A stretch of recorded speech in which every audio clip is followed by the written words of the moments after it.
Uncomfortable, stressful, overwhelming, chaotic. What if life wasn't meant to be like this?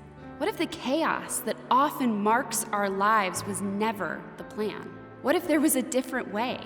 That same language can often describe our spiritual journey too. Disjointed, frustrating, disconnected. For many of us, we surrendered our lives to Christ on the promise of a full life, but all we feel is a life full of stress, mess, and discontentment. That can't be right. That can't be all there is.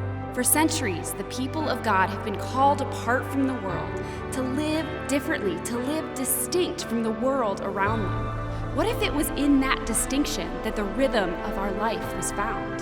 What if it was in the small, consistent practices of Jesus that we experienced the life he promised? What if we believed him when he called us out of death into life and showed us the way to live? What if we believed him when he said, "This is the way"?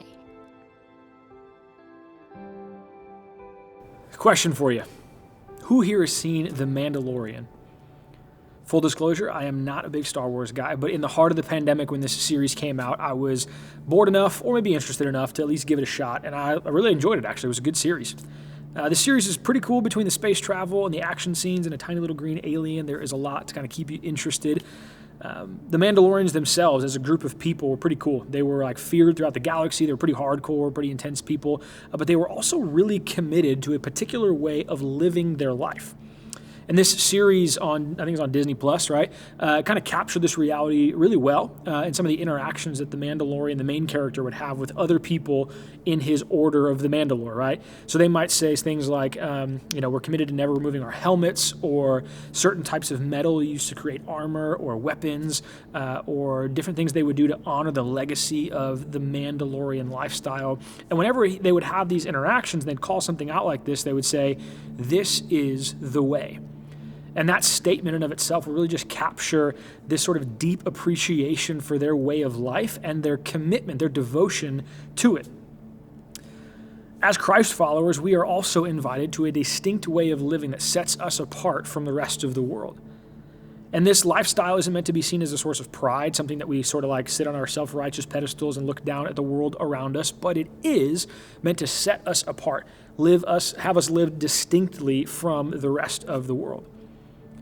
And that distinction might come in the way that we see the world around us. In just a couple weeks, we're going to be in a new series where we're going to look at things like race, gender and sexuality, suffering, and social media. And we're going to ask the question, as Christ followers, how should our engagement with these things, how should the way that we view and think about these things be different from the rest of the world around us? So there might be some of those larger categories of distinction in the Christian life. But there's also some smaller practices that should be distinct, that should be evidenced in our life, maybe daily or weekly or monthly, things we should be doing with some sense of consistency that set our lives apart from the life of the people that might be around us. Things like Bible reading or prayer, fasting, and Sabbath are just a few of these kind of rhythms that as Christ followers we should be committed to on a consistent basis. Now, I'm sure that many of you guys that are listening across all of our house group locations, I'm sure many of you guys are used to some of this language, right? Maybe you're familiar with prayer, or you know about Bible reading or fasting or Sabbath. Some of those things might be familiar to you, right? Some of you guys might see them as annoyances. These are things I just kind of have to do because my parents or my pastor is telling me to.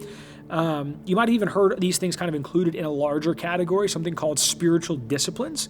And I think that language is really helpful. In the same way that you have disciplines in the rest of your life, you have spiritual disciplines. But in some of my conversation with you guys and your generation, there's a bit of an apprehension around this idea of discipline, right? For most of us, that word makes us uncomfortable. We want to avoid disciplines if we can, and so that can feel a little bit limiting, right? Feel restrictive, and really only kind of continue to perpetuate this idea of Christianity being restrictive or all about limitations or pulling away fun. So that discipline language can kind of be it just be difficult, leave a bad taste in our mouth, and be something we don't want to kind of embrace as it relates to a distinct way of living. When it comes to things like prayer and Bible reading and fasting and Sabbath, I think personally the idea of disciplines is a good thing, but there is another way to categorize them. We call them spiritual rhythms. You've heard me use that phrase even just a couple minutes ago at the top of this message, this idea of rhythms. Now, the idea of rhythm is something I think we can all appreciate and we can see is valuable, even if you're not a musician. The idea of rhythm, from the dictionary says this: it is a strong, regular, repeated pattern of movement or sound. So in music, a rhythm sets the tempo for a song. It keeps all the musicians playing together. In fact, did you know that our creative arts teams at Christ Community Church, I hope they don't mind me saying this, they actually play with something called a click track in their ears. So maybe you've seen people on stage at your campus, or if you're watching online, you see it there too, and they have earpieces in, right? Their own little headphones. And in that, they're hearing a constant click, click, click, click. That beat kind of continues through the entirety of a song, and it's different based on if the song is fast or it's slow. But the whole idea of that click is to keep all of the instruments playing at the same pace, at the same rhythm. If they didn't have that, in fact, I remember back in the day when I was actually on the worship team, we didn't have that. And one of the things that we ran into with a level of consistency that's probably a little embarrassing was different instruments playing at different speeds, different paces. And so without proper rhythm, something that could be really beautiful just feels out of tune, right? If your guitar is playing at one speed and your drums are hitting at a different speed, it sounds kind of funny, right? So this music that's supposed to be beautiful can just feel a little bit off. And the same is true of our lives. When we lack the proper rhythms, life can feel out of tune. Think about it. You have physical rhythms that you engage in every day, right? You sleep, you eat, you might go to the gym, or you brush your teeth, right? When we miss those things, life feels off, your teeth feel gritty, right? It's kind of gross. You have mental rhythms like school that's divided up into subjects or hours of the day. And you have homework. You have your own reading you have to do, right? There's these mental rhythms that you engage in and day out. When we miss those things, it can feel a bit overwhelming. Think about it, right? For a moment, you might like being not at school, but if you've ever taken a long vacation and you've missed a bunch of work and you come back and there's this mountain of stuff that you've got to do, that can feel really hard. Or if you just decide right now, I'm done, I'm dropping out of school, and I'm never going back, you're going to miss out on some things that are going to be really valuable for you to learn that will help you later on down the road. So these mental rhythms become a necessary part of your life. We have emotional rhythms too, right? We see friends, we check social media, we have alone time, or we do things like hobbies that bring us joy. And when we miss those rhythms, life feels absent, right? It feels empty in some spaces. When we neglect these necessary rhythms, life can just feel out of tune. Now, things like spiritual disciplines or spiritual rhythms, they invite us to find peace in God's presence and His design for our life. This is the way. One of the rhythms that can do this for us is the rhythm of fasting.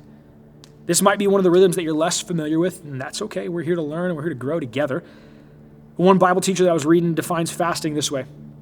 They say it's a temporary renunciation of something that in and of itself is good, like food, in order to intensify our expression of need for something greater, namely God and His work in our lives. So what this person's getting at is to say, when we fast, we say no to something good to remind us of our need for the greatest thing, and that's God. Admittedly, the idea of fasting is not something that we get a whole lot of explanation about in Scripture. And that's the case for actually a few of the rhythms that we're going to look at over the next few weeks. That doesn't mean that these things are not biblical or that they aren't in the Bible. It just means that instead of explanation about them, we get a lot of examples of people living them out, if that makes sense, people practicing these things.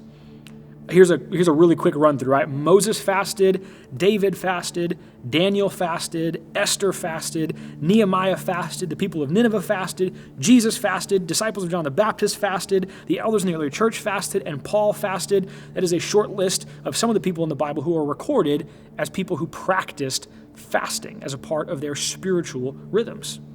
So it's not as if fasting is this new or kind of novel thing. The people of God have been using this rhythm to set their lives apart for thousands of years. And here in 2022, fasting should still be something that takes place in our lives. Fasting should still be one of the rhythms that marks the pace with which we live.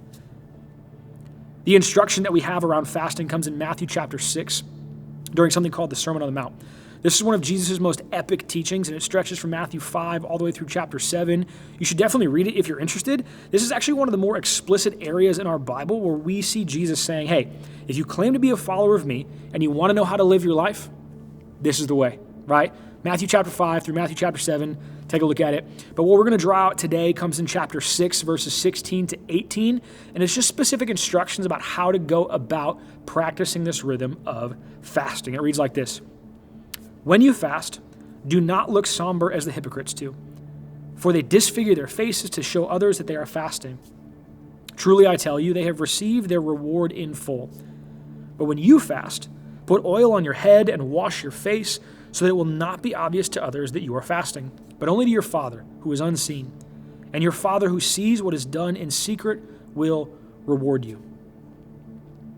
So the instructions about this spiritual rhythm, they don't tell us how long to fast or what to fast from, though in Jesus' day it was mostly food. People would say no to food for a season. We're going to talk about why they do that here in just a second. But this underscores that fasting is about reestablishing really this idea of the internal rhythm that guides our life, right? So the instruction we get is about kind of where is your heart in all of this? That's what Jesus is getting at in these verses. We just wrapped up this series all about community, all about relationships in the church and being connected to other people. There's obvious value in that. But what we're going to look at over the next 4 weeks are some rhythms that you should be committed to practicing personally, because they're meant to be, yes, maybe practiced in the community, maybe on your own, but meant to mostly be things that would influence your own personal walk with Jesus. And that's what Jesus gets at in these verses. He says, hey, it's about you and God. You and God. Not about everybody else, but about you and God. Jesus talks about this reward that comes with fasting. He says, when you fast, don't do it for everyone else to see. Don't see it for everybody else to celebrate. When you fast, don't make a big scene. That's that bit about the oil and the face, right? When you go lengths of time without eating, your body lacks some of the vitamins necessary to keep your hair smooth and wavy, right? Or your face might get dirty. In fact, in Jesus' day, people would just make their face dirty so they'd look a little bit worn out. And people would be like, hey, are you fasting? They'd be like, oh yeah, I'm fasting. And they wanted the recognition of everybody else around them, the praise of those people. And so Jesus says, hey, when you fast, this is between you and the Lord, right? It's about enriching your walk with Jesus. So take care of yourself, right? Don't make yourself look all worn out and decrepit. Make yourself look healthy so that nobody else has to know. We're not in this for their celebration. We're in this for something else. So when we say no to these things, when we say no to some things that are good, Jesus says it's not about getting love from people around you. It's about saying yes to the God who loves you. It's not about their love out there. It's about his love. Experiencing his love more personally, more fully, and more deeply. When we say no to things around us that we find life in, it can remind us of the true source of life. It's the God who's given it to us. Food, right? It's an obvious necessity, right? We have to have food to survive. In fact, my wife and I watch a show every once in a while, a survival show where people have to go days without eating, and you watch how it kind of eats away at them, right? Food is a necessity. But when we fast from food, what we're saying is, Jesus, I need you more than I need food. When my stomach growls, we can be reminded of that, you know what, God, you provide for me. You provide for all of the needs that I have. When we want steak or salad or a Crunchwrap Supreme, we can say, Jesus, I want you more. So what's the reward? At the end of that, Jesus says, hey, don't do it for everybody else out there. You do it for your Father who's unseen, who sees what you do in secret, and he will give you reward. What is it? The reward that comes when we fast is a deeper sense of God's presence in our lives and a greater sense of satisfaction in him. We are reminded of our need for God and find all that we long for in what he provides. Another pastor that I've read kind of talking about fasting, he says, what we hunger for most is what we worship, which I thought was a really interesting way of putting it. Because when we fast, we can be reminded that more than food, we hunger for Christ. We want to worship him. We don't want to worship our plate and the food that's on it. We want to worship the God who gave us that plate, who gave us that food, who gives us all good things. And fasting reminds us that our dependence is on him and nothing that this world offers us. Today actually begins a season in the church calendar called Lent. This is a stretch of 40 days that's going to lead us up to Easter.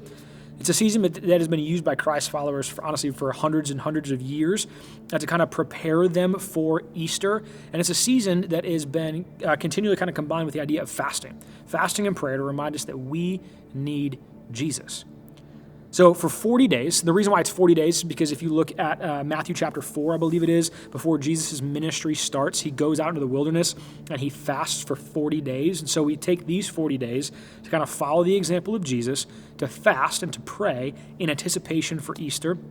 when we get around and we celebrate that Jesus is the resurrected King of our lives and of the world. And so what I would love to invite you to do is, it's not a coincidence we're doing this series starting on today, with today starting Lent. I want to encourage you to commit to saying no to something for the next 40 days. Take this as a time to say no to something, to say yes to Jesus, to deepening your love for him, your commitment to him, your dependence on him. Maybe to establish or to reestablish a rhythm that brings peace to your life. Commit to saying no to something good. This is not take the next 40 days to say no to some sinful activity. My hope is that we are regularly saying no to sin. This is a time for us to say no to something that we might look at as good. Maybe it is food. Maybe it's I'm going to say no to a meal for a day. I might say no to a hobby for the next 40 days. Maybe I'm going to say no to social media or to music or to my phone as a whole. I'm going to detach from this thing to remind myself that my dependence is on God, that I need Jesus more than I need whatever this thing is, whatever it offers me. We're going to be talking through some other rhythms over the next few weeks that I might encourage you to add along to the rhythm of fasting for the next 40 days as we experience the sense of hopefully increased dependence on Jesus. But as you make this commitment, I'd encourage you to join it with a prayer that sounds kind of like this.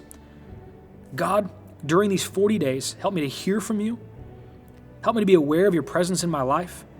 Help me to fall more in love with you so that my life is a form of worship to you.